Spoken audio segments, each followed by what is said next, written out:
Signalé par les Garnet, par les Louis, chers amis, bonjour. Nous sommes le samedi 8 juin 2024. Il est pratiquement 9 heures. Quelques news de l'Arménie, de l'Artsakh et de la diaspora arménienne.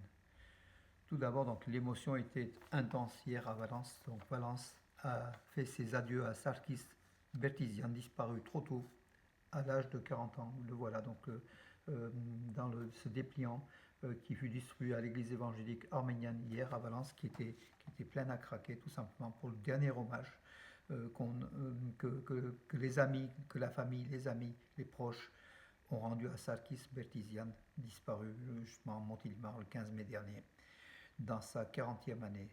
Une foule immense qui avait rempli l'église et pour dire adieu à Sarkis, qui était apprécié de tous en fait. Hein. Donc, outre ses parents et ses proches, de nombreux amis étaient venus lui rendre un dernier hommage. Voilà, donc, justement, les mots du pasteur Agop Koujikian étaient forts et intenses, justement, sur la vie.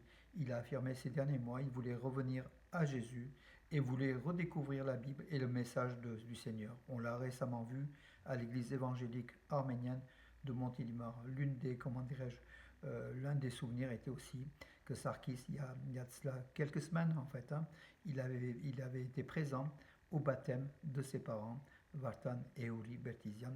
Voilà comment dirais-je, qu'on salue et que effectivement toute la famille Bertizian est aujourd'hui touchée et nous sommes solidaires avec cette peine qui doit être immense, hein, perdre un fils à l'âge de 40 ans, donc c'est quand même une épreuve que beaucoup ont peut-être aussi traversée en fait. Hein. C'est pas un cas unique, mais malheureusement, donc quand ça frappe, ça fait mal et puis voilà. Donc peut-être l'espérance, le Seigneur, Dieu, que puisque en fait que peut-être la foi apporte enfin, atténue la peine des parents, des frères et sœurs, de la famille et des proches. Voilà mes amis pour cela. Donc passons maintenant aux bonnes nouvelles. Alors l'équipe d'Arménie de football s'est imposée hier à Yerevan au stade André Bedekan républicain Basken Sarkisian d'Yerevan qui était pratiquement plein, voilà, s'est imposé 2-1 en match amical face au Kazakhstan. À noter un superbe match de Haroyan, donc Varasat Haroyan, l'arrière, et puis le but arménien qui fut aussi marqué, qui était un très très beau but, hein, justement du joueur de Pogod, voilà, sur une passe de Nair Tingizian. Voilà, donc comment dirais-je, euh, c'est l'Arménien Vahan Bichakchian. J'oubliais son nom, Vahan Bichakchian, qui a marqué donc le but arménien, puis un but contre son camp. Puis les Kazakhs ont bénéficié à la dernière, enfin dans les prolongations, un penalty qui était justifié, il y a une main en fait, hein, d'un défenseur arménien. L'Arménie renoue avec la victoire depuis donc les protégés d'Alexandre Petrakov. Voilà, renoue avec la victoire après quelques matchs où on n'avait pas vu de victoire de l'équipe d'Arménie. C'est une bonne nouvelle. Et restons donc dans le football toujours. 4 clubs italiens donc, sont intéressés par l'international arménien donc, qui joue à Krasnodar, Edvard Spertian. C'est le milieu de terrain, hein, qui était hier, et il a fait aussi un très très bon match. 4 clubs italiens donc, sont intéressés. Donc, selon toute probabilité, il va être transféré en Italie. Comme ça, il rejoindra notre héros national, Henrik Mkhitaryan. Voilà. En fait, c'est la Juventus, la Lazio, Naples et Fiorentina qui seraient intéressés par les services de l'Arménien, Edouard Spertian, dont le contrat, par contre, se termine à l'été 2026 avec Krasnodar, mais ils peuvent l'arrêter avant. Tout se négocie, tout simplement. Jusqu'en 2029, il y aura un problème de construction de 3 stades en Arménie. En fait, le président de la Fédération arménienne de football, l'Arménie, vous savez, veut organiser, donc j'en ai parlé hier, veut organiser donc les compétitions mondiales, les championnats du monde junior des moins de 20 ans, U20 de football, avec la Géorgie et l'Arménie. Et l'Arménie devra construire des stades encore plus importants, au moins 2 stades de plus de 10 000 places et un stade de 35 000 aux normes internationales de 35 000 places. Voilà, la construction est prévue, les plans sont prévus, il faut que l'Arménie s'y mette, voilà, et ça sera une belle chose pour le développement du football en Arménie, puis pour la connaissance, hein, la consécration de l'Arménie sur la scène internationale. Et puis, nous sommes encore dans le sport, mes amis, une information qui nous a fait chaud au cœur. Lors des compétitions de lutte libre à Budapest, capitale de la Hongrie, Vasken Tevanian, qui était en finale face à un autre Arménien, Arman Andreasyan, n'a pas combattu, a laissé la victoire à Arman Andreasyan. En fait, Arman Andreasyan est le frère du héros Daron Andreasyan, dont on a vu la vidéo. Il s'est sacrifié, martyrisé. Il a fait face seul face à plusieurs soldats azéris. Il est mort en martyr lors de la guerre de 44 jours en Artsakh. Voilà, donc le, le frère du héros Daron Andreasyan, donc Tevanian a laissé Vasken Tevanian en fair play, vraiment, a laissé la victoire sans combattre, a laissé à son autre collègue, voilà, Arman Andreasyan. Voilà. Une belle histoire, donc ça montre aussi de la solidarité arménienne qui est là, hein, donc voilà, et que même au niveau du sport, le fair play est là pour témoigner de cette solidarité. Yerevan accuse Bakou d'ingérence flagrante en Arménie en tentant d'interférer avec les amendements de la constitution de l'Arménie. Donc en fait, ça répond. Yerevan, la diplomatie arménienne a répondu à Aliyev, qui une nouvelle fois est monté remonte à chaque fois au créneau pour dire, pour signer le traité de paix, il faut des conditions. Et encore une fois, les conditions, c'est le changement de quelques articles de la constitution arménienne, notamment celle que, selon Bakou, Yerevan aurait des prétentions territoriales. Yerevan a répondu que l'Arménie n'a pas de prétentions territoriales avec ses voisins. Mais ça ne suffit pas pour arrêter donc l'ardeur d'Aliyev, du dictateur Aliyev.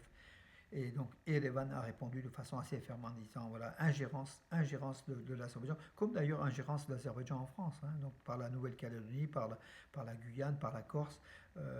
Donc Bakou essaye aujourd'hui d'aller au-delà de sa politique interne, d'interférer et puis d'agir, de s'occuper de la politique interne des autres pays dont elle, comment dirais-je, c'est une pratique, même la Turquie hein, fait cela. Voilà, c'est comment dirais-je, immoral.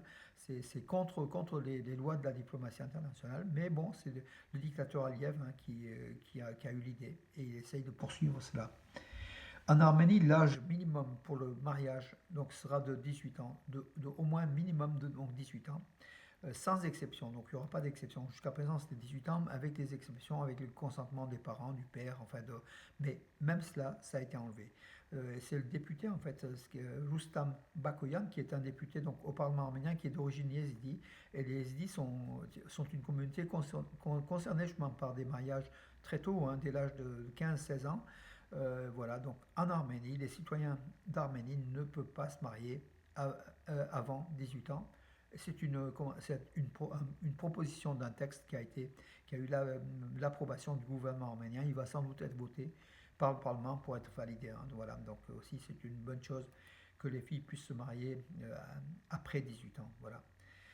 Que dire d'autre, mes amis? Oui, Moscou se fâche une nouvelle fois. Les objectifs anti-russes, anti-azerbaïdjanais et anti-iraniens de la mission d'observation de l'Union européenne en Arménie deviennent de plus en plus évidents, affirmé Moscou donc, par la voix de la porte-parole de la diplomatie russe, donc Maria Zakharova, qui pointe du doigt les observateurs de l'Union européenne déployés en Arménie. Ils sont à peu près ils sont au nombre de 129 ou 130 aujourd'hui.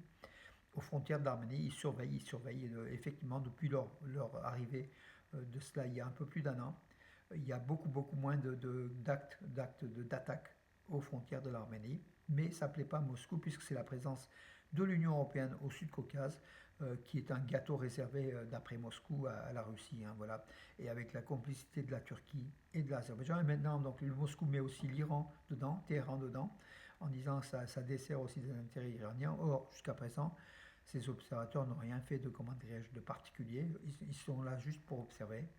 Mais ça ne plaît pas à Moscou qui aurait bien voulu déployer ses propres soldats ou ses propres observateurs. D'ailleurs, l'Arménie a demandé que Moscou enlève ses gardes frontières et tout doucement, donc le déploiement des gardes frontières russes se fait de plus en plus, comment dirais-je, de moins en moins sensible. Les Russes partent à la demande de l'Arménie et ça ne plaît pas non plus à la Russie qui reproche à l'Arménie d'être trop près de l'Europe et des États-Unis. Voilà. Mais si l'Arménie fait cela, le gouvernement Pachinian, qui est effectivement pro-occidental, fait cela, c'est aussi que la Russie déjà a abandonné l'Arménie en partenaire stratégique, ne l'a pas défendu en Artsakh. La Russie a fait perdre l'Artsakh aux Arméniens, pas de façon définitive de toute façon, mais il y a aussi donc 200 km² du territoire souverain de l'Arménie occupé par les soldats azéris. Hein, donc voilà, et que sans que les Russes ou les partenaires de l'OTSE ne puissent intervenir jusqu'à présent. Pourtant, l'Arménie avait demandé leur intervention. Voilà à quoi ça sert la Russie. Ça ne sert à pas grand-chose aujourd'hui. Sauf, bien sûr, il ne faut pas jeter du tout au tout, puisque l'économie de l'Arménie est à 65% liée avec la Russie et les pays justement proches de la Russie, hein, dans le cadre de l'Union économique eurasienne, et un retrait rapide de la Russie, en fait, de l'Arménie du périmètre russe, sera dangereux, compliqué, et même qui desservira l'économie de l'Arménie, donc desservira l'armée, desservira tout le reste. Voilà mes amis, la situation est compliquée pour l'Arménie, mais bon, progressivement, je pense que l'Arménie fait des pas progressifs vers l'Occident, vers l'Europe, tout en ménageant, en essayant de ménager la Russie, mais la Russie étant susceptible, fait des critiques permanentes contre l'Arménie, qu'elle voudrait bien revoir, revenir dans la famille des pays proches de la Russie. Voilà mes amis pour aujourd'hui. Écoutez, je vous donne rendez-vous à demain et puis bonne journée.